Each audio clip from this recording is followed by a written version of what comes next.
یوم حنین کا ایک واقعہ ولید بن مسلم نے بیان کیا ہے، مجھ سے عبداللہ بن مبارک نے، ان سے ابو بکر الحزلی نے، ان سے ابن عباس کے غلام اکرمہ نے اور ان سے شیبہ بن عثمان نے روایت بیان کی۔ شیبہ کہتے تھے کہ میں نے یوم حنین کے موقع پر رسول اللہ صلی اللہ علیہ وسلم کو دیکھا کہ تنہا ہے۔ مجھے اپنا باپ اور چچا یاد آئے، انہیں علی اور حمزہ نے قتل کیا تھا۔ میں نے دل میں سوچا کہ آج انتقام کا موقع ملا ہے۔ میں نے آپ کے دائیں جانب سے آپ کا رخ کیا، جو ہی میں قریب پہنچا تو آپ کے دائیں جانب عباس کو دیکھا تو میں نے کہا یہ تو آپ کے چچا ہیں، آپ کا ساتھ ہرگز نہیں چھوڑیں گے۔ اس وقت عباس نے زرہ پہن رکھی تھی جو چاندی کی طرح سفید تھی اور اس پر غبار نظر آ رہا تھا۔ پھر میں نے بائیں جانب سے حملہ کرنے کا ارادہ کیا، قریب پہنچا تو آپ کے ساتھ ابو سفیان بن حارث بن عبد المطلب کو پایا۔ میں نے سوچا یہ آپ کا چچا زاد بھائی ہے، یہ آپ کا بے جگری سے دفاع کرے گا۔ میں پیچھے ہٹایا اور سوچا کہ پشت سے حملہ کروں۔ پیچھے سے آیا تو بس تلوار چلانے کی کسر تھی۔ میں نے تلوار اٹھانے کا ارادہ کیا تو اچانک میرے اور آپ کے درمیان آگ کے شعلے حائل ہو گئے۔ یہ شعلے اتنے سخت اور تیز تھے کہ بجلی کی طرح میری آنکھوں کو چکا چوند کر دیا۔ مجھے ڈر لگا کہ کہیں یہ روشنی میری بینائی سے مجھے محروم ہی نہ کر دے۔ میں نے اپنی آنکھوں پر ہاتھ رکھ لیا اور الٹے پاؤں پیچھے بھاگا۔ اس موقع پر حضور اکرم صلی اللہ علیہ وسلم نے میری طرف التفات فرمایا اور کہا، اے شیبہ میرے قریب آؤ۔ پھر دعا مانگی، اے اللہ شیبہ سے شیطان کو دور فرما دے۔ میں نے آپ صلی اللہ علیہ وسلم کی جانب آنکھ اٹھائی، اس وقت آپ مجھے اپنی آنکھوں، کانوں اور جان سے زیادہ عزیز ہو گئے۔ آپ نے فرمایا، یا شیبہ قاتل الکفار، یعنی اے شیبہ کفار سے قتال کرو۔ پھر میں نے دیکھا کہ حضور اکرم صلی اللہ علیہ وسلم نے مٹھی بھر مٹی لی اور دشمنوں کی طرف پھینک دی۔ وہ مٹی سارے دشمنوں کی آنکھوں میں پڑ گئی۔ ابو محذورہ موزن، امام احمد بن جنبل نے فرمایا کہ ان سے روح بن عبادہ نے، ان سے ابن جریح نے، ان سے عبدالعزیز بن عبد الملک ابن ابی محذورہ رضی اللہ تعالیٰ عنہ نے بیان کیا کہ انہیں عبداللہ بن مہیرز نے بتایا، اور یہ عبداللہ یتیم تھے اور ابو محذورہ کی سرپرستی میں پلے بڑھے تھے۔ عبداللہ کہتے ہیں کہ وہ ایک مرتبہ شام کے سفر پر روانہ ہوئے۔ روانگی سے قبل انہوں نے حضرت ابو محذورہ سے کہا، شام کے لوگ مجھ سے آپ کی اذان کے بارے میں پوچھیں گے تو میں کیا بتاؤں؟ حضرت ابو محذورہ نے اپنا واقعہ یوں بیان کیا کہ میں اپنے ساتھیوں کے ساتھ حنین کی جانب نکلا۔ ہم راستے میں تھے کہ حضور اکرم صلی اللہ علیہ وسلم کا قافلہ حنین سے واپس آتا ہوا راستے میں ملا۔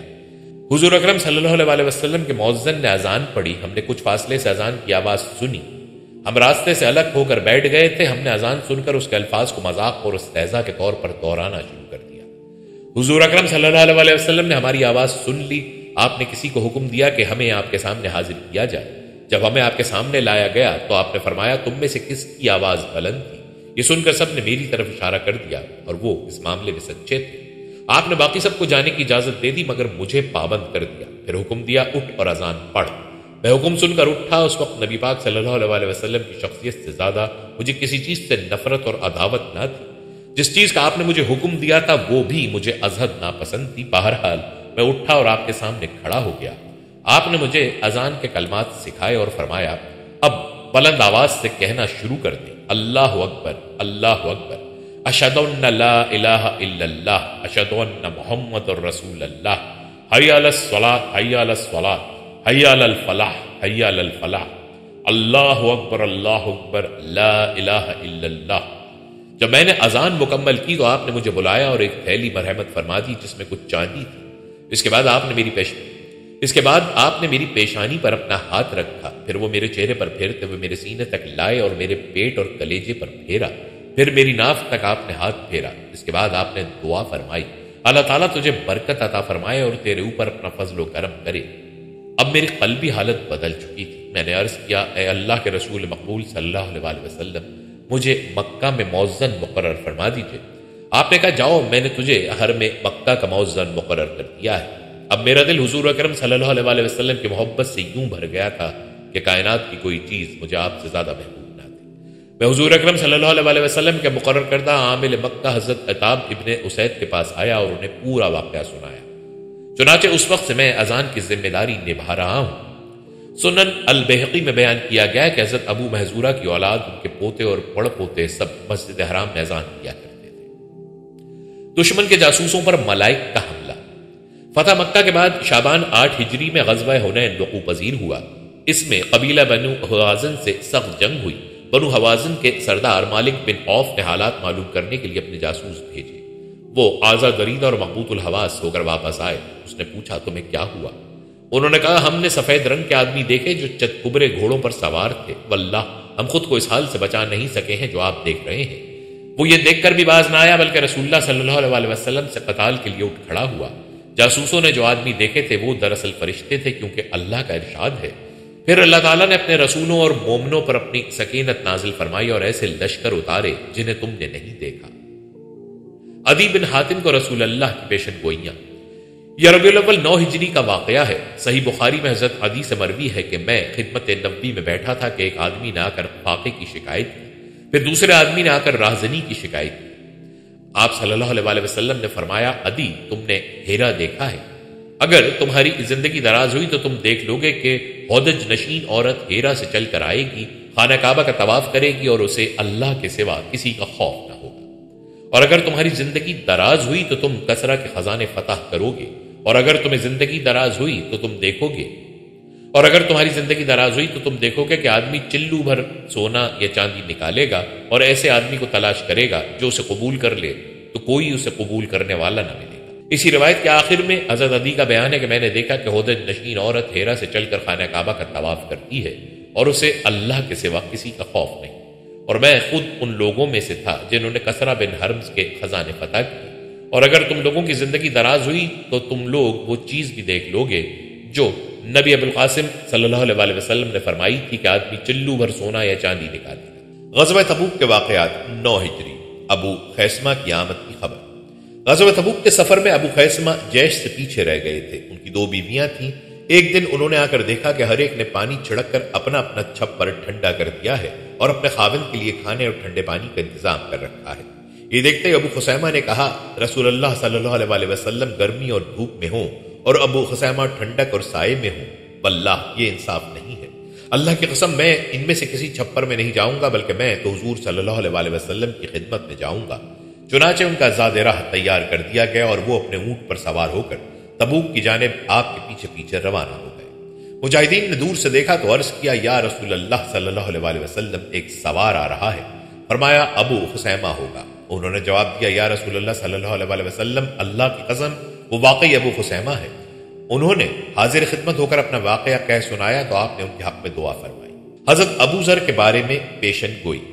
رسول اللہ صلی اللہ علیہ وسلم تبوک کی جانب محو سفر تھے۔ جب کوئی شخص پیچھے رہ جاتا اور آپ کو اس کا حال بتلایا جاتا تو فرماتے، اسے چھوڑ دو، اگر اس میں خیر ہے تو اسے اللہ تمہارے ساتھ ملا دے گا، اور اگر ایسا نہیں ہے تو اللہ نے اس سے تمہیں بچا چھوڑا ہے۔ اسی دوران سیدنا ابو ذر کا اونٹ رک گیا۔ جب وہ کسی طور نہ چلا تو انہوں نے اسے وہیں چھوڑ دیا اور سامان پیٹھ پر لاد کر پیدل ہی حضور کے پیچھے پیچھے چل دیے۔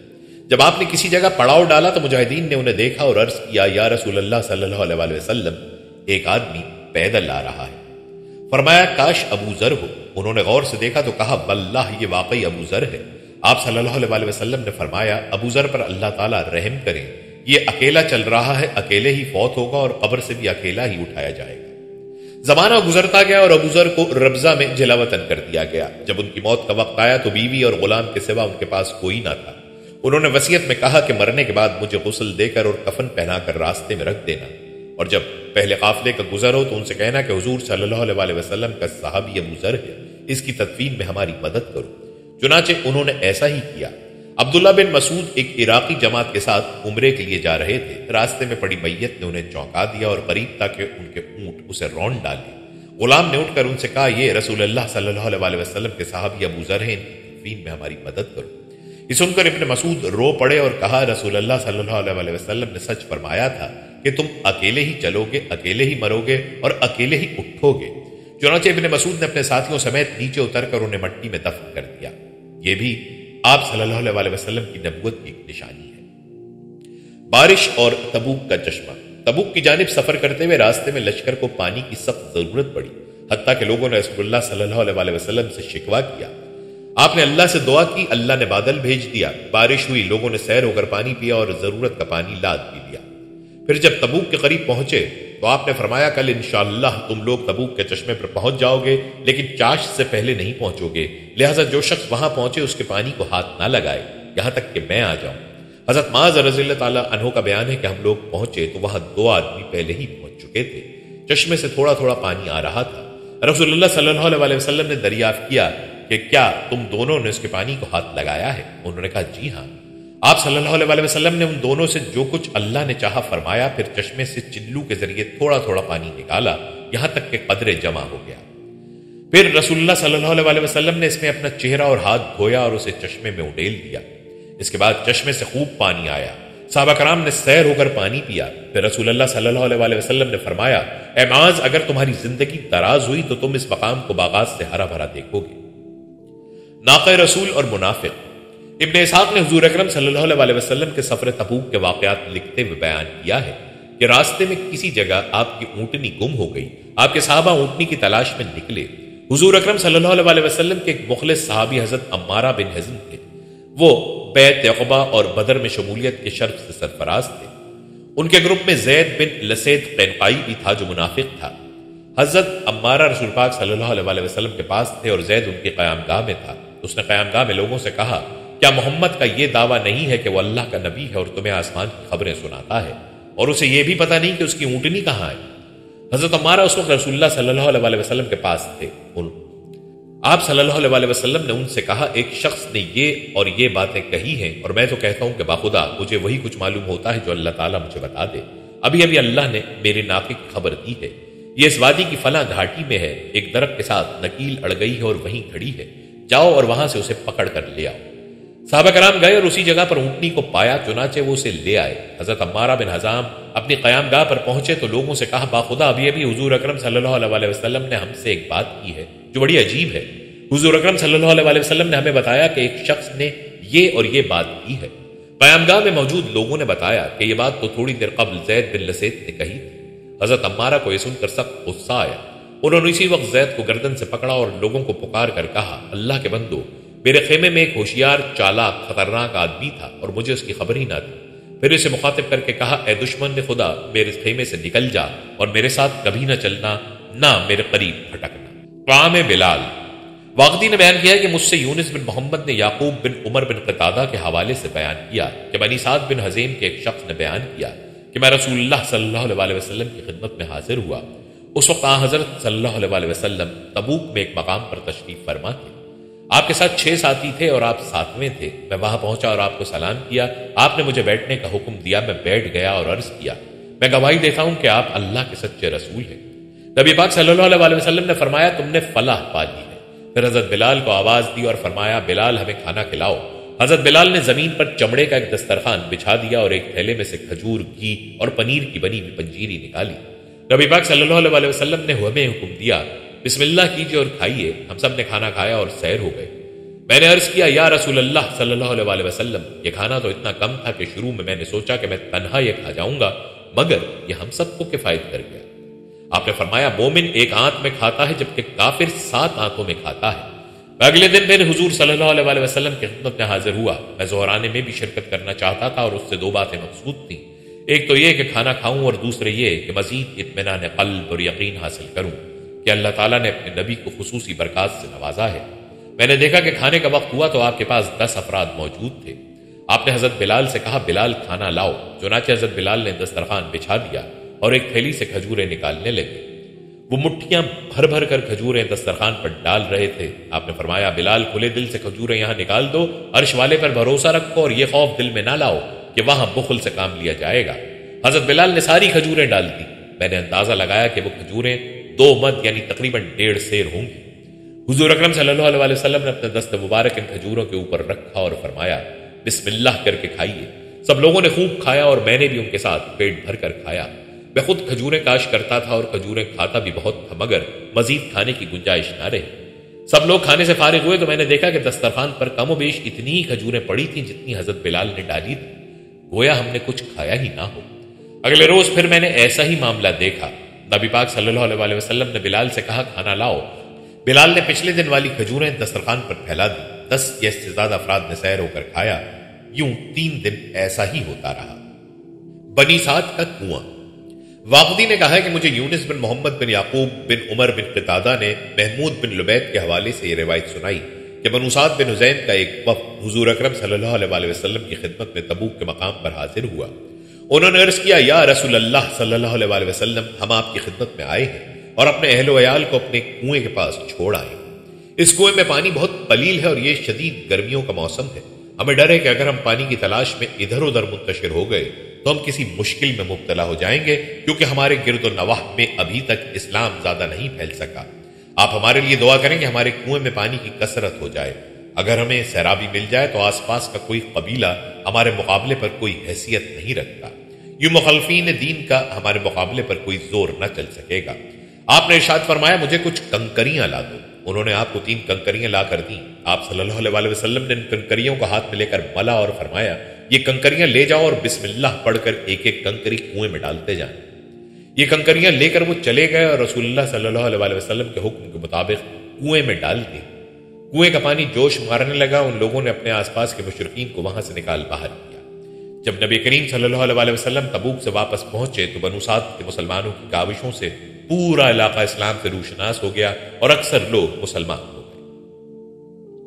نیل گائے کے شکار کی خبر۔ تبوک میں قیام کے دوران رسول اللہ صلی اللہ علیہ وسلم نے حضرت خالد بن ولید رضی اللہ تعالیٰ عنہ کو 420 سواروں کا رسالہ دے کر دومت الجندل کے حاکم عقیدر کے پاس بھیجا اور فرمایا تم اسے نیل گائے کا شکار کرتے ہوئے پاؤ گے۔ حضرت خالد رضی اللہ تعالیٰ عنہ وہاں تشریف لے گئے۔ جب اتنے فاصلے پر رہ گئے کہ قلعہ صاف نظر آ رہا تھا تو اچانک نیل گائے نکلی اور قلعے کے دروازے پر سینگ رگڑنے لگی۔ عقیدر اس کے شکار کو نکلا۔ چاندنی رات تھی۔ حضرت خالد اور ان کے سواروں نے اسے جا لیا اور گرفتار کر کے رسول اللہ صلی اللہ علیہ وسلم کی خدمت میں حاضر کیا۔ آپ نے اس کی جان بخشی کی اور 2000 اونٹ، 800 غلام، 400 زرہیں اور 400 نیزے دینے کی شرط پر مصالحت فرمائی۔ اس نے جزیہ بھی دینے کا اقرار کیا، چنانچہ آپ نے اس سے یہنا سمیت دوما، تبوک، ایلا اور تیمہ کے شرائط کے مطابق معاملہ طے کیا۔ ان حالات کو دیکھ کر وہ قبائل جو اب تک رومیوں کے اعلی کار بنے ہوئے تھے سمجھ گئے کہ اب اپنے پرانے سرپرستوں پر اعتماد کرنے کا وقت ختم ہو چکا ہے، اس لیے وہ بھی مسلمانوں کے حمایتی بن گئے۔ اس طرح اسلامی حکومت کی سرحدیں وسیع ہو کر براہ راست رومی سرحد سے جا ملیں اور رومیوں کے اعلی کاروں کا بڑی حد تک خاتمہ ہو گیا۔ ہاتھ کی روشنی۔ تبوک سے واپسی کے سفر کے دوران تیز رفتاری کی وجہ سے بعض لوگوں کی سواریوں سے کچھ سامان گر پڑا۔ حضرت حمزہ بن عمر اسلمی بیان کرتے ہیں کہ اس موقع پر حضور صلی اللہ علیہ وسلم کی دعا سے میری 5 انگلیاں زوفشاں ہو گئیں، جن کی روشنی میں ہم نے اپنی چیزیں اکٹھی کی، کوڑے اور رسی اور ان جیسی چیزوں کو بھی ہم نے دیکھا اور اٹھا لیا۔ ہمارے سامان میں سے کوئی چیز ایسی نہ تھی جو گری ہو اور ہم نے اسے پا نہ لیا۔ شہید اسلام عروہ بن مسعود۔ ابن اسحاق بیان کرتے ہیں کہ رسول پاک صلی اللہ علیہ وسلم تبوک سے رمضان میں واپس مدینہ پہنچے۔ اسی ماہ میں بنو ثقیف کا وفد آپ کے پاس آیا۔ وہ تبوک میں آپ سے مل کر چلے گئے، مگر ان میں سے ایک خوش قسمت انسان عروہ بن مسعود آپ کی مدینہ روانگی کے بعد آپ کے نقش قدم پر چلتا ہوا آپ کی تلاش میں نکلا۔ وہ قدوم مدینہ سے قبل ہی آپ سے آ ملا۔ حضور صلی اللہ علیہ وسلم سے ملاقات ہوئی تو یہ ثقفی سردار مسلمان ہو گئے اور آپ سے اجازت مانگی کہ بنو ثقیف میں جا کر تبلیغ کریں گے۔ رسول اللہ صلی اللہ علیہ وسلم نے فرمایا ارادہ تو نیک ہے مگر تمہارے قبیلے کے لوگ تمہیں مار ڈالیں گے۔ حضور صلی اللہ علیہ وسلم کو بنو ثقیف کی درشتی اور نخوت جاہلیہ کا علم تھا۔ حضور صلی اللہ علیہ وسلم کو بنو ثقیف کی درشتی اور نخوت جاہلیہ کا علم تھا۔ حضرت عروہ بن مسعود نے عرض کیا یا رسول اللہ صلی اللہ علیہ وسلم میں تو اپنی قوم کے درمیان ازہد محبوب ہوں، وہ مجھ سے اپنی اولاد سے بھی زیادہ محبت کرتے ہیں۔ ابن اسحاق مزید بیان کرتے ہیں کہ حضرت عروہ اپنی قوم کے درمیان بڑی عزت و احترام کی نظر سے دیکھے جاتے تھے، ان کا حکم سنا اور مانا جاتا تھا۔ وہ اپنی قوم کے پاس آئے اور اس امید پر کہ قوم میں ان کی عزت بھی ہے اور روب بھی، اس لیے کوئی بھی ان کی حکمدولی نہیں کر سکے گا، سب کو اسلام کی دعوت عام دے دی۔ قوم نے اس دعوت کو ٹھکرا دیا۔ حضرت عروہ مسلسل یہ دعوت دیتے رہے۔ ایک بلند پہاڑی پر کھڑے ہو کر انہوں نے اپنے اسلام قبول کرنے کا اظہار کیا اور عام لوگوں کو شرک اور کفر چھوڑ کر اسلام میں داخل ہونے کی دعوت دی۔ بنو ثقیف ہر جانب سے ان پر تیر برسانے لگے جس سے وہ زخمی ہو گئے۔ جب زخمی ہو گئے تو ان سے پوچھا گیا آپ اپنے خون کے بارے میں کیا کہتے ہیں؟ ان کے خاندان نے قاتل اور اس کے قبیلے سے انتقام لینے کا اعلان کر دیا تھا۔ آپ نے فرمایا میرے بدلے میں کسی کو مت قتل کرنا، یہ تو ایک اعزاز ہے جو اللہ تعالیٰ نے مجھے عطا فرمایا اور اس نے مجھے شہادت کے عظیم مرتبے پر اپنی خصوصی رحمت سے سرفراز کیا ہے۔ میری ایک ہی خواہش ہے کہ ان شہداء صحابہ کے پاس دفن کیا جائے جو حضور اکرم صلی اللہ علیہ وسلم کے ساتھ غزوہ بنو ثقیف میں شامل ہوئے اور یہاں شہید ہوئے تھے۔ ایک روایت میں یہ بھی ہے کہ شہادت سے قبل انہوں نے کہا میں گواہی دیتا ہوں کہ محمد اللہ کے سچے رسول ہیں، انہوں نے مجھے اس شہادت کی خبر دی۔ نجاشی کی موت 9 ہجری۔ امام بخاری بیان کرتے ہیں کہ انہوں نے زہیر بن حرب سے، انہوں نے یعقوب بن ابراہیم سے، انہوں نے اپنے باپ ابراہیم سے، انہوں نے صالح سے اور انہوں نے شہاب سے سنا۔ ابن شہاب یہ روایت ابو سلمہ بن عبد الرحمن اور ابن المسیب کے حوالے سے بیان کیا کرتے تھے کہ کہ ان دونوں کو حضرت ابو ہریرہ نے بتایا کہ جس روز حبشہ کے بادشاہ نجاشی کی موت واقع ہوئی اس روز حضور صلی اللہ علیہ وسلم نے اپنے صحابہ کو اس واقعے کی اطلاع دی اور فرمایا اپنے بھائی کے لیے مغفرت طلب کرو۔ موسیٰ بن عقبہ اپنی والدہ سے اور وہ ام کلثوم بنت ابی سلمہ سے روایت کرتی ہیں کہ جب حضور پاک صلی اللہ علیہ وسلم نے حضرت ام سلمہ رضی اللہ تعالیٰ عنہا سے نکاح کیا تو ان سے کہا میں نے ایک ریشمی حلہ اور کئی اوقیہ مسک نجاشی کے لیے بطور ہدیہ بھیجا ہے، مگر مجھے یوں معلوم ہوتا ہے کہ نجاشی فوت ہو گیا ہے اور میرا ہدیہ واپس آ جائے گا۔ یہ ہدیہ واپس آ گیا تو حلہ تیرا ہوگا۔ جس طرح حضور صلی اللہ علیہ وسلم نے ارشاد فرمایا تھا اس کے مطابق نجاشی فوت ہو گیا اور حضور صلی اللہ علیہ وسلم کا ہدیہ واپس آ گیا۔ حضور نے اپنی ہر بیوی کو ایک ایک اوقیہ مسک دیا اور باقی ماندہ سارا مسک اور حلہ ام سلمہ کو دیا۔ قصوہ نبی کریم صلی اللہ علیہ وسلم کی اونٹنی۔ قصوہ نبی کریم صلی اللہ علیہ وسلم کی خاص اونٹنی تھی۔ یہ اونٹنی حضرت ابو بکر صدیق نے ہجرت سے 4 سال قبل خریدی تھی اور ہجرت کے سفر پر روانہ ہوتے ہوئے انہوں نے اسے آپ کی خدمت میں پیش کیا۔ آپ نے اسے حضرت ابو بکر صدیق سے پوری قیمت دے کر خرید لیا۔ اس کے بعد یہ آپ کی وفات تک آپ کے پاس رہی۔ قصوہ اور وحی الہی۔ اللہ تعالیٰ نے قصوہ کو وہ قوت عطا کی تھی کہ وہ وحی کا بار برداشت کر سکے۔ علماء کرام کہتے ہیں کہ یہ واحد سواری تھی جو وحی کا بار برداشت کر سکتی تھی۔ آپ صلی اللہ علیہ وسلم اس پر سوار ہوتے اور اچانک آپ پر وحی کا نزول شروع ہو جاتا۔ وحی کے نزول کے وقت آپ کا جسم اپنے وزن سے کئی گنا بھاری ہو جاتا، یہاں تک کہ اس کی تاثیر ارد گرد کی چیزوں پر بھی ہوتی تھی۔ حضرت عائشہ فرماتی ہیں کہ رسول اللہ صلی اللہ علیہ وسلم اپنی اونٹنی پر سوار ہوتے اور اچانک آپ پر وحی کا نزول شروع ہو جاتا۔ اس کا اتنا بوجھ ہوتا کہ ہمیں ایسا معلوم ہوتا کہ قصبہ کی ہڈیاں چڑھ جائیں گی۔ وحی کے بوجھ کا اندازہ لگانے کے لیے ایک اور روایت پیش خدمت ہے۔ ایک مرتبہ آپ صلی اللہ علیہ وسلم حضرت زید بن ثابت کی ران پر سر مبارک رکھ کر آرام فرما رہے تھے کہ اچانک وحی کا نزول شروع ہو گیا۔ سیدنا زید کہتے ہیں کہ اللہ کی قسم قرآن کے بوجھ سے قریب تھا کہ میری ران کی ہڈی ٹوٹ جاتی۔ میں سمجھا کہ آج کے بعد میں اپنے پیروں پر نہیں چل سکوں گا۔ قصبہ کا غم۔ قصبہ رسول اکرم صلی اللہ علیہ وسلم کی خدمت میں 11 سال رہی۔ اس پر آپ نے مکہ سے مدینہ ہجرت کی، غزوہ بدر تشریف لے گئے، صلح حدیبیہ اور عمرہ قضا کے سفروں میں اس پر سوار ہوئے۔ فتح مکہ اور حجۃ الوداع میں بھی آپ کی شریک سفر رہی۔ آپ صلی اللہ علیہ وسلم کی وفات جہاں تمام صحابہ کرام کے لیے عظیم صدمہ تھی، وہاں قصوہ کے لیے بھی یہ سانحہ کسی مصیبت سے کم نہ تھا۔ صحابہ کرام اس صدمے سے نکل آئے مگر قصوہ کو حضور صلی اللہ علیہ وسلم کی جدائی برداشت نہ ہو سکی۔ شدت غم سے خود اپنا بوجھ اٹھانے کے قابل نہ رہی۔ قصوہ نے کھانا پینا ترک کر دیا، آنکھوں سے مسلسل آنسو بہتے رہتے تھے، حتیٰ کہ صحابہ کرام نے اس کی حالت پر رحم کھاتے ہوئے اس کی آنکھوں پر پٹی باندھ دی۔ رسول اکرم کے وصال کے بعد قصوہ پر کوئی سوار نہ ہوا۔ پھر حضرت ابو بکر صدیق کی خلافت کا 1 سال بھی پورا نہیں ہوا تھا کہ قصوہ اس دنیا سے رخصت ہو گئی۔ سلمان رضی اللہ تعالیٰ عنہ کا معاہدہ آزاد۔ ابن اسحاق نے بیان کیا کہ حضرت سلمان فارسی رضی اللہ تعالیٰ عنہ نے کہا، مجھ سے رسول اللہ صلی اللہ علیہ وسلم نے فرمایا سلمان اپنے آقا کے ساتھ آزادی کے لیے شرائط طے کر کے معاہدہ کر لوں۔ بس میں نے اس سے بات کی اور طے پایا کہ میں اس کے باغ میں کھجور کے 300 درخت لگاؤں گا اور 40 اوقیہ سونا اسے دوں گا، اس کے بدلے وہ مجھے آزاد کر دے گا۔ معاہدہ آزادی لکھے جانے کے بعد حضرت صلی اللہ علیہ وسلم نے صحابہ سے کہا اپنے بھائی کی مدد کرو۔ چنانچہ صحابہ نے میری بھرپور مدد کی۔ کسی شخص نے کھجور کے 30 پودے دیے، کسی نے 20، کسی نے 15، کسی نے 10۔ ہر شخص نے اپنی قدرت و استطاعت کے مطابق میرے ساتھ تعاون کیا، یہاں تک کہ میرے پاس 300 پودے جمع ہو گئے۔ اس موقع پر حضور صلی اللہ علیہ وسلم نے مجھے حکم دیا کہ باغ میں جا کر گڑھے کھودوں۔ آپ نے فرمایا تھا کہ پودے زمین میں وہ خود اپنے دست مبارک سے لگائیں گے۔ میں نے اپنے ساتھیوں کی مدد سے گڑھے کھودے۔ جب سارے گڑھے تیار ہو گئے تو حضور صلی اللہ علیہ وسلم تشریف لے آئے۔ ہم پودے آپ کے ہاتھ میں تھماتے جاتے اور آپ انہیں زمین میں لگاتے جاتے تھے۔ آپ نے خود سارے پودے گاڑے۔ اس ذات کی قسم جس کے قبضے میں سلمان کی جان ہے، ان پودوں میں سے کوئی ایک بھی نہ سوکھا نہ مرا، سارے پودے پلے بڑے اور خوب پھل دیا۔ اب کھجوریں لگانے کی شرط پوری ہو گئی تھی مگر 40 اوقیہ سونا دینا باقی تھا، وہ کہاں سے آئے گا؟ میں اسی سوچ میں تھا کہ ایک سریہ سے صحابہ لوٹے اور مرغی کے انڈے کے برابر سونے کی ایک ڈلی لائے۔ جب وہ سونا حضور صلی اللہ علیہ وسلم کے ہاتھوں میں پہنچا تو آپ نے میرے بارے میں پوچھا۔ میں حاضر ہوا تو آپ نے فرمایا سلمان یہ سونا لے جاؤ اور اپنے آقا کو ادائیگی کر کے آزادی حاصل کر۔ میں نے عرض کیا یا رسول اللہ صلی اللہ علیہ وسلم یہ کیسے پورا ہوگا؟ آپ نے اس کے اوپر اپنی زبان مبارک پھیری اور فرمایا اسے لے جاؤ اور تول دینا، یہ پورا ہو جائے گا۔ وہ ڈلی لے کر میں اپنے صاحب کے پاس گیا اور اسے سونا تول کر دیا اور یہ پورے 40 اوقیہ ہوا۔ نبوت کی قندیلیں۔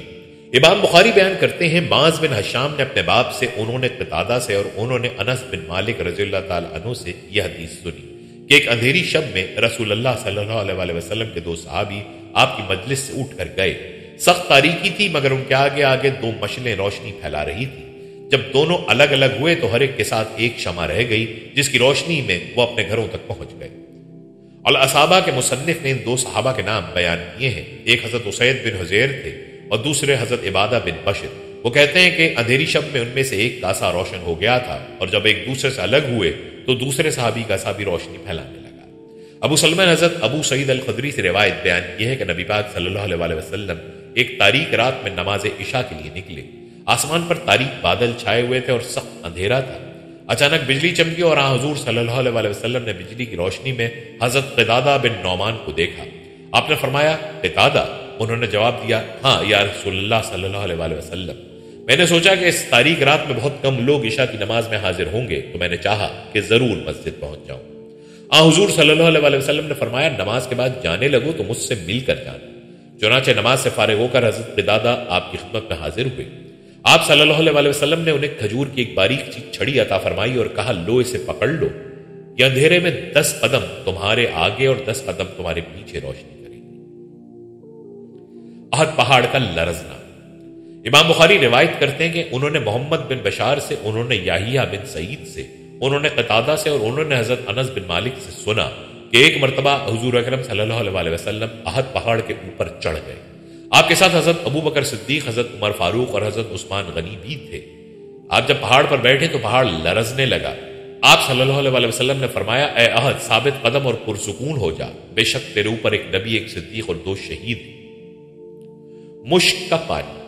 ایک مرتبہ نبی کریم صلی اللہ علیہ وسلم اپنے ساتھیوں کے ساتھ سفر پر تھے۔ کچھ دور جا کر لوگوں نے پیاس کی شکایت کی۔ حضور صلی اللہ علیہ وسلم سواری سے اترے اور حضرت علی اور ایک دوسرے صحابی کو بلایا، فرمایا، جاؤ اور پانی تلاش کرو۔ چنانچہ وہ دونوں گئے اور کچھ فاصلے پر انہوں نے ایک عورت کو دیکھا جو اونٹ پر سوار تھی۔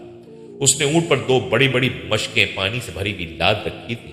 انہوں نے اس عورت سے پوچھا کہ پانی کہاں ہے؟ اس نے جواب دیا، کل اس وقت میں چشمے سے چلی تھی۔ انہوں نے کہا، پھر ہمارے ساتھ آؤ۔ وہ کہنے لگی، کہاں؟ صحابہ نے کہا، رسول اللہ صلی اللہ علیہ وسلم کے پاس۔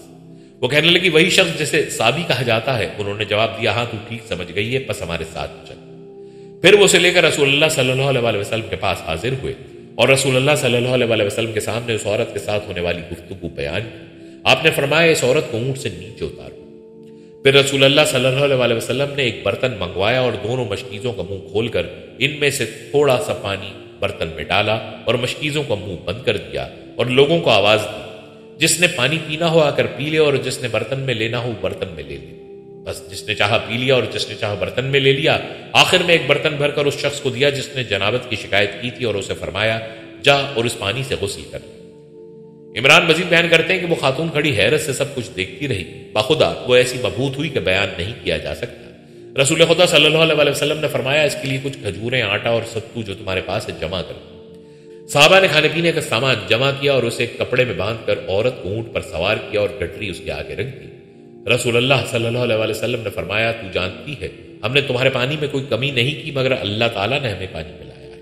جب وہ اپنے اہل و عیال کے پاس پہنچی تو انہوں نے پوچھا کہ تو نے اتنی دیر کہا کرتی؟ اس نے جواب دیا، عجیب و غریب واقعہ میں نے دیکھا ہے۔ راستے میں مجھے 2 آدمی ملے جو مجھے اس شخص کے پاس لے گئے جسے صابی کہا جاتا ہے۔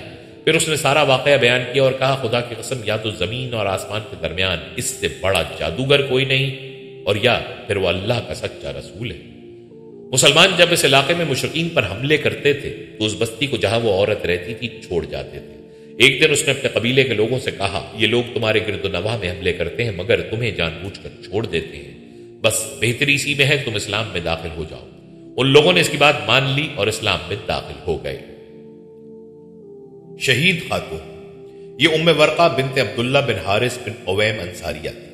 حضور صلی اللہ علیہ وسلم ان کے ہاں اکثر جایا کرتے تھے اور انہیں شہیدہ کے نام سے پکارا کرتے تھے۔ جنگ بدر کے موقع پر انہوں نے حضور صلی اللہ علیہ وسلم سے عرض کیا تھا، یا رسول اللہ صلی اللہ علیہ وسلم، مجھے جنگ میں شمولیت کی اجازت دیجیے، میں زخمیوں کا علاج کروں گی، شاید اللہ تعالیٰ مجھے بھی شہادت کا درجہ عطا فرما دے۔ حضور صلی اللہ علیہ وسلم نے ارشاد فرمایا، اللہ تعالیٰ تجھے شہادت عطا فرمائے گا، تو اپنے گھر میں آرام سے بیٹھی رہے، تو شہیدہ ہے۔ اس صحابیہ کو حضور صلی اللہ علیہ وسلم نے خصوصی حکم دیا تھا کہ اپنے اہل خانہ اور قرب و جوار کی خواتین کو گھر میں نماز باجماعت پڑھایا کریں اور خود امامت کیا کریں۔ ان کا ایک مؤذن بھی تھا، ان کے یہاں ایک غلام اور ایک لونڈی تھی۔ انہوں نے ان سے کہہ رکھا تھا کہ میری وفات کے بعد تم آزاد ہو۔ ان دونوں نے سازش کر کے صحابیہ کو قتل کر دیا اور پھر بھاگ گئے۔ یہ حضرت عمر کا دور خلافت تھا۔ آپ نے قاتلوں کو پکڑ کر حاضر کرنے کا حکم دیا، وہ گرفتار کر کے لائے گئے اور انہیں سولی پر چڑھا دیا گیا۔ مدینے میں یہ پہلی پھانسی تھی۔ حضرت عمر نے ام ورقہ کی شہادت پر کہا، حضور صلی اللہ علیہ وسلم نے سچ فرمایا تھا۔ آپ اکثر کہا کرتے تھے کہ آؤ شہیدہ کے یہاں حاضر ہوتے ہیں۔ کٹا ہوا بازو۔ حبیب ابن اصاف بیان کرتے ہیں کہ میں اپنی قوم کے ایک اور آدمی کے ساتھ حضور نبی اکرم صلی اللہ علیہ وسلم کی خدمت میں حاضر ہوا۔ آپ کسی جنگ میں جا رہے تھے۔ ہم نے آپ کی خدمت میں عرض کیا کہ ہم بھی آپ کے ساتھ جنگ میں حصہ لینا چاہتے ہیں۔ آپ نے پوچھا کیا آپ مسلمان ہو گئے ہیں؟ ہم نے نفی میں جواب دیا تو آپ نے فرمایا ہم مشرکین کے مقابلے پر مشرکین کی مدد نہیں چاہتے۔ اس پر ہم نے کہا کہ ہم اسلام قبول کرتے ہیں۔ چنانچہ آپ نے ہمیں جنگ میں شرکت کی اجازت دے دی۔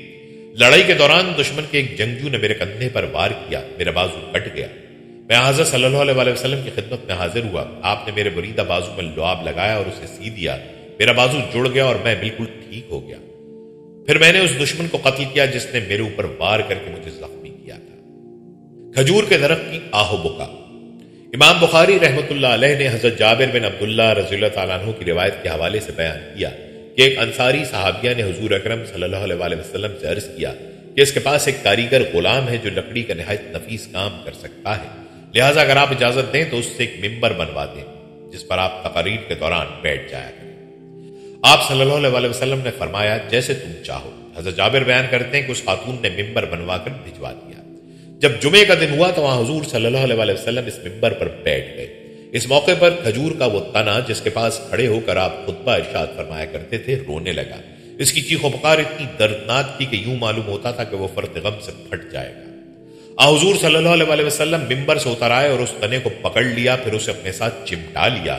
وہ چپ ہو گیا مگر اس طرح اس کی ہچکی بندھی ہوئی تھی جس طرح روتا ہوا بچہ چپ کرنے سے پہلے ہچکیاں لیتا ہے۔ رسول پاک کی باخبری۔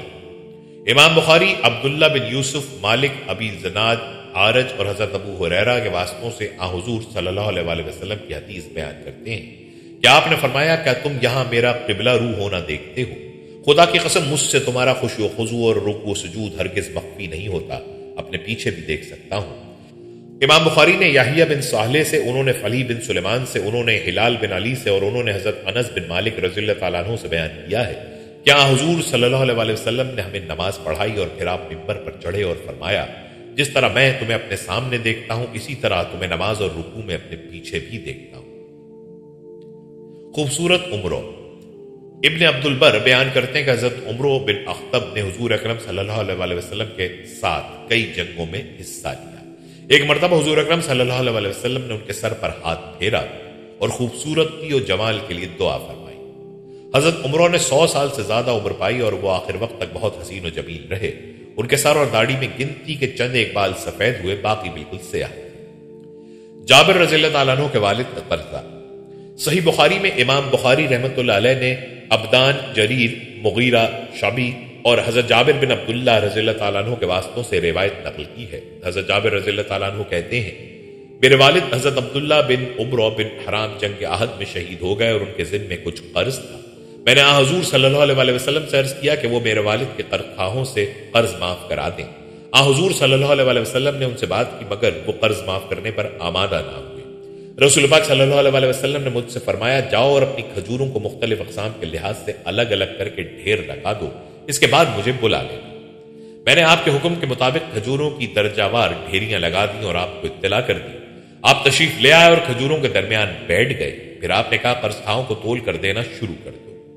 حضرت جابر مزید بیان کرتے ہیں کہ انہوں نے جملہ قرض خواہوں کو تول کر کھجوریں دیں اور سب کا قرض اتار دیا، مگر کھجوروں کے ڈھیر پھر بھی یوں سالم پڑے تھے گویا ان میں کوئی کمی ہوئی ہی نہ تھی۔ طعام سفر۔ امام ابو بخاری ابو نعمان سے، وہ معتمر بن سلیمان سے، وہ اپنے والد سے اور وہ ابو عثمان سے بیان کرتے ہیں کہ حضرت عبد الرحمن بن ابو بکر نے انہیں یہ واقعہ سنایا کہ ہم 130 صحابہ نبی کریم صلی اللہ علیہ وسلم کے ساتھ سفر پر گئے۔ ایک جگہ حضور صلی اللہ علیہ وسلم نے ہم سے پوچھا کہ کیا ہم میں سے کسی کے پاس کوئی کھانے کی چیز ہے؟ ایک شخص کے پاس تقریباً 1 صاع آٹا تھا، چنانچہ آٹا گوندا گیا، اسی وقت ایک لمبا تڑنگا پراگندہ حال مشرک اپنے ریوڑ کے ساتھ نمودار ہوا۔ آپ نے اس سے پوچھا یہ بکریاں فروخت کے لیے ہیں یا ہدیے کے لیے؟ اس نے کہا فروخت کے لیے ہیں۔ آپ نے اس سے ایک بکری خرید لی، وہ ذبح کی گئی اور گوشت تیار ہو گیا۔ حضور صلی اللہ علیہ وسلم نے فرمایا کہ بکری کا کلیجہ اور گردے بھونے جائیں۔ جب بھونے گئے تو حضرت صلی اللہ علیہ وسلم نے ہر ایک کو اس میں سے گوشت کے ٹکڑے کاٹ کر دیے۔ جو لوگ موجود تھے انہیں ان کا حصہ دے دیا گیا اور جو غیر حاضر تھے ان کا حصہ ان کے لیے رکھ دیا گیا۔ باقی کا گوشت پکا کر پیالوں میں ڈالا گیا۔ 2 پیالے ہم نے کھائے اور خوب سیر ہو گئے۔ 2 پیالے بچ رہے جنہیں ہم نے اونٹ پر لاد دیا اور چل دیے۔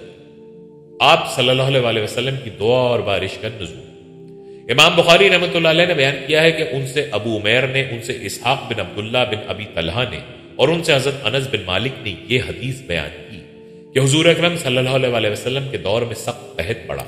ایک جمعے کا رسول پاک صلی اللہ علیہ وسلم ممبر پر خطبہ دینے کے لیے چڑھے۔ آپ نے خطبہ شروع کیا تو ایک دیہاتی کھڑا ہو گیا۔ اس نے کہا مال مویشی ہلاک ہو گئے ہیں اور اہل و عیال بھوک سے بدحال ہے۔ یا رسول اللہ صلی اللہ علیہ وسلم ہمارے لیے بارش کی دعا فرمائیے۔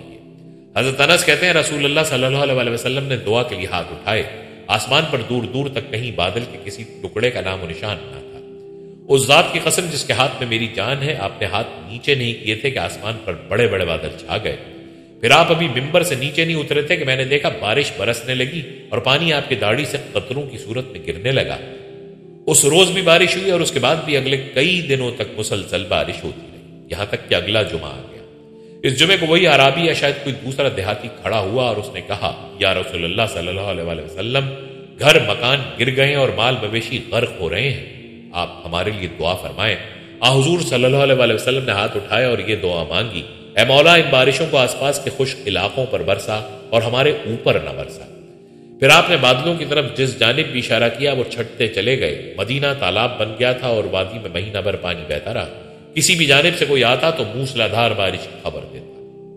چٹکی لینے والا قیس بن ابی حازم نے یزید بن ابی شیبہ سے روایت بیان کی ہے کہ وہ یعنی یزید کہتے تھے میں مدینے کی ایک تنگ گلی سے گزر رہا تھا، میرے پاس سے ایک عورت گزری، میں نے اس کا دامن پکڑ کر اسے اپنی طرف کھینچا اور اس کے پہلو میں چٹکی لی۔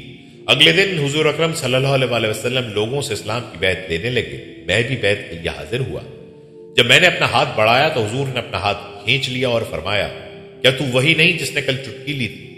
میں نے عرض کیا یا رسول اللہ صلی اللہ علیہ وسلم میری بیعت قبول فرما لیجئے، خدا کی قسم میں آئندہ کبھی ایسی حرکت نہیں کروں گا۔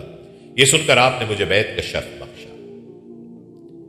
سمندر کا سفر کرنے والی حضرت امام بخاری رحمۃ اللہ علیہ عبداللہ بن یوسف سے، وہ مالک سے، وہ اسحاق بن عبداللہ بن ابی طلحہ سے اور وہ انس بن مالک رضی اللہ تعالیٰ عنہ سے روایت کرتے ہیں کہ رسول اللہ صلی اللہ علیہ وسلم حضرت ام حرام بنت ملحان رضی اللہ تعالیٰ عنہ کے یہاں جایا کرتے تھے اور وہ حضور صلی اللہ علیہ وسلم کے لیے کھانا تیار کر کے پیش کرتی تھی۔ ام حرام حضرت عبادہ بن صامت کی بیوی تھیں اور وہ حضرت انس کی خالہ تھی۔ ایک دن رسول پاک صلی اللہ علیہ وسلم ان کے ہاں تشریف لائے، انہوں نے کھانا کھلایا، پھر حضور صلی اللہ علیہ وسلم کے سر کے بال دیکھنے لگی کہ کوئی جوں تو نہیں۔ حضرت صلی اللہ علیہ وسلم اسی دوران میں سو گئے، جب آپ کی آنکھ کھلی تو آپ ہنس رہے تھے۔ حضرت ام حرام نے پوچھا یا رسول اللہ صلی اللہ علیہ وسلم آپ کس چیز پر ہنس رہے تھے؟ آپ نے فرمایا مجھے میری امت کے کچھ جنگجو دکھائے گئے جو جہاد کی خاطر سمندر کی لہروں پر سوار تھے، جس طرح بادشاہ اپنے تخت پر بیٹھے ہیں۔ انہوں نے عرض کیا یا رسول اللہ صلی اللہ علیہ وسلم میرے لیے بھی دعا فرمائیے کہ میں ان کے ساتھ جہاد میں حصہ لوں۔ حضور صلی اللہ علیہ وسلم نے ان کے حق میں دعا فرمائی، پھر آپ کی آنکھ لگ گئی۔ اس مرتبہ بھی آپ نے نیند سے آنکھ کھولی تو ہنسنے لگے۔ انہوں نے پھر پوچھا یا رسول اللہ صلی اللہ علیہ وسلم آپ کس بات پر ہنس رہے ہیں؟ آپ نے پھر پہلی والی بات یعنی مجاہدین کا سمندری سفر پر روانہ ہونا بیان فرمایا۔ حضرت ام حرام نے پھر درخواست کی کہ ان کے لیے اس جہاد میں شمولیت کی دعا فرمائے۔ آپ نے کہا تو ان مجاہدین کی اگلی صفوں میں ہے۔ حضرت معاویہ کے دور حکومت میں ایک لشکر بحری بیڑے میں روانہ ہوا، حضرت ام حرام اس لشکر میں شامل تھی۔ جب بیڑا ایک بندرگاہ پر رکا اور فوجیں خشکی پر آئیں تو حضرت ام حرام اپنی سواری سے گر پڑی اور ان کی شہادت ہو گئی۔ ان کی قبر جزیرہ قبرص میں ہے۔ اہل صفا کا دودھ امام بخاری رحمۃ اللہ علیہ نے حضرت ابو ہریرہ کی روایت مجاہد کے حوالے سے بیان کی ہے۔ حضرت ابو ہریرہ کہتے ہیں کہ اس اللہ کی قسم جس کے سوا کوئی معبود نہیں ہے، میں بھوک کی وجہ سے کئی مرتبہ نڈھال ہو کر زمین پر گر جایا کرتا تھا اور بھوک کی شدت سے پیٹ پر پتھر باندھ لیا کرتا تھا۔ ایک دن میں اس راستے پر بیٹھ گیا جہاں سے صحابہ کا گزر ہوتا تھا۔ حضرت ابو بکر وہاں سے گزرے، میں نے ان سے قرآن مجید کی کسی آیت کے بارے میں سوال کیا۔ میں نے یہ سوال محض اس لیے کیا تھا کہ آپ مجھے اپنے ساتھ لے جا کر کھانا کھلا دیتے۔ انہوں نے مجھے کھانے کی دعوت نہ دی، ان کے گھر میں بھی فاقہ تھا۔ پھر حضرت عمر کا وہاں سے گزر ہوا، ان سے بھی میں نے ایک آیت کے بارے میں پوچھا۔ میرا اب بھی خیال یہی تھا کہ عمر مجھے کھانا کھلا دیں گے، انہوں نے بھی دعوت نہ دی، ان کے یہاں بھی فاقہ ہی تھا۔ اس کے بعد ابو القاسم صلی اللہ علیہ وسلم وہاں سے گزرے اور مجھے دیکھ کر تبسم فرمایا۔ آپ سمجھ گئے کہ میرے دل میں کیا ہے اور میرا چہرہ کیا بتا رہا ہے۔ آپ نے فرمایا، اے ابو ہر، میں نے عرض کی، لبیک یا رسول اللہ صلی اللہ علیہ وسلم۔ فرمایا، آؤ میرے ساتھ آؤ۔ میں آپ کے ساتھ چلا، آپ گھر میں داخل ہوئے، پھر مجھے اندر آنے کی اجازت دی۔ گھر میں دودھ سے بھرا ہوا ایک پیالہ پڑا تھا، کوئی انصاری صحابی تحفہ دے گئے تھے۔ آپ نے پوچھا، یہ دودھ کہاں سے آیا؟ آپ کے گھر والوں نے بتایا کہ فلاں مرد یا فلاں عورت نے ہدیہ بھیجا ہے۔ آپ نے فرمایا، ابو ہر، میں نے عرض کیا، لبیک یا رسول اللہ صلی اللہ علیہ وسلم۔ فرمایا، اصحاب صفا کے پاس جاؤ اور ان سب کو بلا لاؤ۔ حضرت ابو ہریرہ کہتے تھے، اصحاب صفا اسلام کے سپاہی اور اللہ کے مہربان تھے، نہ ان کا کوئی گھر بار تھا، نہ اہل و عیال، نہ وہ دنیا کمانے کی فکر کرتے، نہ مال کی ہوس رکھتے تھے۔ وہ طالبان علم اور مجاہدین فی سبیل اللہ تھے۔ حضور اکرم صلی اللہ علیہ وسلم کے پاس اگر صدقے کا مال آتا تو پورے کا پورا اصحاب صفا پر خرچ کر دیتے اور خود اس میں سے کچھ نہ لیتے تھے، اور اگر کہیں سے ہدیہ آ جاتا تو اصحاب صفا کو بھی دیتے اور خود بھی اس میں سے حصہ لے لیا کرتے تھے۔ جب آپ نے مجھے حکم دیا تو میں اصحاب صفا کو بلانے چلا تو گیا، مگر مجھے یہ بات اچھی نہ لگی۔ میں نے سوچا کہ اس دودھ سے اصحاب صفا کا کیا بنے گا؟ کیا ہی اچھا ہوتا کہ حضور اکرم صلی اللہ علیہ وسلم مجھے یہ دودھ پلا دیتے، میں تو سیر ہو جاتا۔ خیر، سب اصحاب صفا آ کر بیٹھ گئے۔ آپ بھی تشریف لے آئے اور مجھے حکم دیا کہ ان کو ایک سرے سے پلانا شروع کر دوں۔ ایسے مواقع پر ہمیشہ میری ہی ذمہ داری ہوتی تھی کہ تقسیم کروں۔ میں نے پلانا شروع کیا تو خیال آیا کہ یہ دودھ میری باری آنے سے پہلے ہی ختم ہو جائے گا۔ میں نے لوگوں کو باری باری دودھ پلایا، ہر ایک سیر ہو کر پیتا اور پھر دوسرے کی باری آتی۔ سب لوگ پی چکے تو میں پیالہ لے کر حضور اکرم صلی اللہ علیہ وسلم کی خدمت میں پہنچا۔ آپ نے پیالہ اپنے ہاتھ میں پکڑ لیا اور میری طرف دیکھ کر مسکرائے، پھر فرمایا، اباہر۔ میں نے عرض کیا، لبیک یا رسول اللہ صلی اللہ علیہ وسلم۔ آپ نے کہا، سبھی پی چکے اور اب میں اور تم رہ گئے ہیں۔ میں نے عرض کیا، یا رسول اللہ صلی اللہ علیہ وسلم، آپ نے سچ فرمایا۔ آپ نے فرمایا، بیٹھ جاؤ اور پی۔ چنانچہ میں بیٹھ گیا اور دودھ پیا۔ آپ نے فرمایا، اور پی۔ میں نے اور پیا۔ اب بار بار کہتے رہے، اور پی لو اور پی لو۔ میں نے بالآخر عرض کیا، یا رسول اللہ صلی اللہ علیہ وسلم، اس ذات کی قسم جس نے آپ کو حق کے ساتھ نبی بنا کر مبعوث کیا ہے، اب مزید گنجائش بالکل نہیں ہے۔ اس پر آپ نے فرمایا، لاؤ مجھے دے دو۔ میں نے پیالہ آپ کو دے دیا۔ آپ نے اللہ تعالیٰ کی حمد بیان کی اور بسم اللہ پڑھ کر پیالے میں بچا ہوا دودھ پی لیا، گویا سب سے آخر میں آپ صلی اللہ علیہ وسلم نے پیا۔ ام سلیم کا کپا۔ حافظ ابو یعلا کی روایت ہے، وہ کہتے ہیں کہ ہم سے شیبان نے، ان سے محمد بن زیاد البرجمی نے، ان سے ابو طلال نے اور ان سے حضرت انس بن مالک رضی اللہ تعالیٰ عنہ نے بیان کیا۔ انس رضی اللہ تعالیٰ عنہ کہتے ہیں کہ میری والدہ نے مجھے بتایا کہ ان کے پاس ایک دودھ دینے والی بکری تھی۔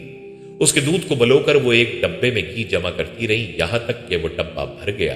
ان کے پاس ایک لڑکی تھی جسے انہوں نے حکم دیا کہ گھی کا کپا حضور اکرم صلی اللہ علیہ وسلم کو دے آئے تاکہ وہ اس سے روٹی کھا لیا کرے۔ وہ لڑکی کپا لے کر نبی پاک صلی اللہ علیہ وسلم کے ہاں حاضر ہوئی اور عرض کیا، یا رسول اللہ صلی اللہ علیہ وسلم، یہ ام سلیم نے بھیجا ہے۔ چنانچہ نبی پاک صلی اللہ علیہ وسلم نے اپنے گھر والوں سے کہا کہ کپا خالی کر کے لڑکی کو دے دیں۔ انہوں نے کپا خالی کر کے لڑکی کو دے دیا۔ لڑکی نے کپا لا کر کھونٹی سے لٹکا دیا۔ ام سلیم جو کسی کام سے باہر گئی تھی واپس آئی تو لڑکی سے پوچھا، کہ میں نے تجھے حکم نہیں دیا تھا کہ کپا حضور پاک صلی اللہ علیہ وسلم کے پاس دے آؤ؟ اس نے جواب دیا، ہاں میں گھی دے آئی ہوں۔ ام سلیم نے کہا، کپے میں سے گھی کے قطرے ٹپک رہے ہیں۔ لڑکی نے عرض کیا، آپ رسول پاک صلی اللہ علیہ وسلم کے ہاں جا کر تصدیق کر لیں۔ ام سلیم لڑکی کو ساتھ لے کر نبی پاک صلی اللہ علیہ وسلم کے ہاں گئیں اور ان سے پوچھا۔ آپ نے فرمایا کہ لڑکی گھی دے گئی تھی اور ہم نے کپا خالی کر کے اسے دے دیا تھا۔ اس پر ام سلیم نے عرض کیا، اس ذات کی قسم جس نے آپ کو سچائی اور دین حق کے ساتھ بھیجا ہے، وہ کپا تو بھرا پڑا ہے اور اس میں سے گھی کے قطرے گر رہے ہیں۔ رسول پاک صلی اللہ علیہ وسلم نے ارشاد فرمایا، ام سلیم تجھے اس بات پر کوئی تعجب ہے کہ جس طرح اللہ تعالیٰ نے اپنے نبی کو رزق دیا، اسی طرح تجھے بھی اپنی رحمت سے رزق عطا فرما دے، کھاؤ پیو اور شکر ادا کرو۔ ام سلیم کہا کرتی تھی، اس کپے میں سے ہم نے فلاں اور فلاں گھر پیالے بھر کے گھی بھیجا اور ہم خود بھی باقی ماندہ گھی سے 2 ماہ تک روٹی کھاتے رہے۔ وابسہ اسدی کا واقعہ۔ امام احمد بن حنبل نے بیان کیا ہے کہ ہم سے عفان نے، ان سے حماد بن سلمہ نے، ان سے زبیر بن عبد السلام نے اور ان سے ایوب بن عبداللہ بن مکرز نے بیان کیا۔ ایوب کہتے تھے کہ وابسہ اسدی کے ساتھی یہ واقعہ وابسہ کی اپنی زبانی یوں سنایا کرتے تھے۔ حضرت وابسہ نے کہا، میں رسول اللہ صلی اللہ علیہ وسلم کی خدمت میں حاضر ہوا۔ میں نے آمد سے قبل ہی اپنے دل میں سوچ رکھا تھا کہ نبی پاک صلی اللہ علیہ وسلم سے نیکی اور بدی کے بارے میں ہر سوال پوچھ کے رہوں گا، تاکہ کوئی نیکی مجھ سے پوشیدہ نہ رہے اور کسی برائی کے بارے میں بے خبر نہ رہوں۔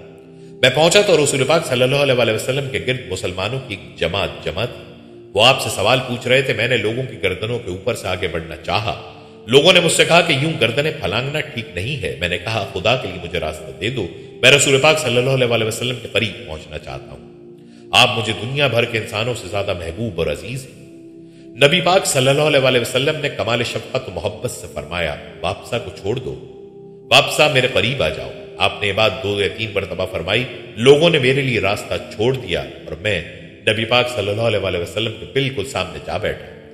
آپ نے فرمایا، کیا تم خود پوچھو گے یا میں بتا دوں کہ کس ارادے سے آئے ہو؟ میں نے عرض کیا، یا رسول اللہ صلی اللہ علیہ وسلم آپ ہی بتا دیں۔ آپ نے فرمایا، تم نیکی اور بدی کے بارے میں سوال پوچھنے آئے ہو؟ میں نے عرض کیا، جی ہاں۔ اس کے بعد نبی اکرم صلی اللہ علیہ وسلم نے اپنی انگلیاں اکٹھی کر کے میرے سینے پر ٹھونکا دیا اور 3 مرتبہ ارشاد فرمایا، اے وابسہ، اپنے دل سے اور اپنے نفس سے پوچھ لیا کر۔ نیکی وہ ہے جس پر تیرا دل مطمئن ہو جائے، اور برائی وہ ہے جو دل میں کھٹکے اور تجھے تردد میں مبتلا کر دے۔ یہی اصول پیش نظر رکھنا، اگرچہ لوگ تجھے فتویٰ دیتے رہیں۔ مشکوک بکری۔ ابو داؤد نے بیان کیا ہے کہ ان سے محمد بن علا نے، ان سے ابن ادریس نے، ان سے عاصم بن کلیب نے، ان سے ان کے والد نے، اور ان سے ایک انصاری صحابی نے بیان کیا کہ ہم رسول اللہ صلی اللہ علیہ وسلم کے ساتھ ایک جنازے کی نماز کے لیے نکلے۔ میں نے رسول پاک صلی اللہ علیہ وسلم کو دیکھا کہ وہ قبر کے کنارے کھڑے تھے اور گورکن سے فرما رہے تھے، پاؤں کی جانب سے ذرا کھول دو اور سر کی جانب سے بھی ذرا کشادہ کرو۔ جنازے اور تدفین کے بعد جب رسول اللہ صلی اللہ علیہ وسلم واپس مدینہ آئے تو ایک عورت کے قاصد نے اس کی طرف سے حضور پاک صلی اللہ علیہ وسلم کو دعوت تان دی۔ آپ اس کے ساتھ تشریف لے گئے، کھانا پیش کیا گیا۔ آپ نے کھانے میں ہاتھ ڈالا اور دوسرے حاضرین نے بھی ہاتھ بڑھائے۔ لوگ کھانے لگے۔ ہمارے بزرگوں نے دیکھا کہ رسول پاک صلی اللہ علیہ وسلم نے لقمہ منہ میں ڈالا اور اسے منہ میں پھرانے لگے۔ پھر کہا، میں محسوس کرتا ہوں کہ اس بکری کا گوشت پکا لیا گیا ہے، مگر اس کے مالک سے پوچھے بغیر یہ کام ہوا ہے۔ اس عورت نے یہ سن کر کہلا بھیجا، یا رسول اللہ صلی اللہ علیہ وسلم، میں نے کسی ہمسائے کو بقی کی طرف بھیجا کہ ایک بکری خرید لائے، مگر بکری نہ مل سکی۔ میں نے پھر اپنے ہمسائے کے یہاں پیغام بھیجا کہ وہ مجھے رقم لوٹا دے، مگر ہمسایہ گھر پر نہ تھا۔ میں نے اس کی بیوی سے مطالبہ کیا تو اس نے یہ بکری بھیج دی جو ہمسائے نے اپنے لیے خریدی تھی۔ رسول اللہ صلی اللہ علیہ وسلم نے فرمایا، یہ گوشت قیدیوں کو کھلا دو۔ کنکریوں کا تسبیح پڑھنا۔ حضرت ابو ذر بیان کرتے ہیں کہ میں حضور اکرم صلی اللہ علیہ وسلم کے دور سعید میں اس جستجو میں رہا کرتا تھا کہ آپ سے تنہائی میں ملاقات کیا کروں اور سوالات پوچھا کروں۔ میں نے ایک روز گرمیوں کے موسم میں حضور صلی اللہ علیہ وسلم کے متعلق دوپہر کے وقت خادم سے پوچھا تو اس نے بتایا کہ آپ فلاں مقام پر تشریف لے گئے ہیں۔ میں وہاں پہنچا تو دیکھا کہ نبی پاک صلی اللہ علیہ وسلم تنہا بیٹھے تھے۔ مجھے خیال گزرا کہ آپ پر وحی نازل ہو رہی ہے، مگر میں نے سلام کیا تو آپ نے جواب دیا اور مجھ سے پوچھا، تمہیں کون سی چیز یہاں لائی ہے؟ میں نے عرض کیا، صرف اللہ اور اس کے رسول کی محبت۔ آپ نے مجھے بیٹھنے کا حکم دیا تو میں آپ کے پہلو میں بیٹھ گیا۔ میں خاموشی سے بیٹھا رہا، نہ میں نے کوئی سوال پوچھا، نہ آپ نے مجھ سے کچھ فرمایا۔ تھوڑی دیر گزری تھی کہ حضرت ابوبکر صدیق تیز تیز چلتے ہوئے وہاں آ پہنچے اور سلام کیا۔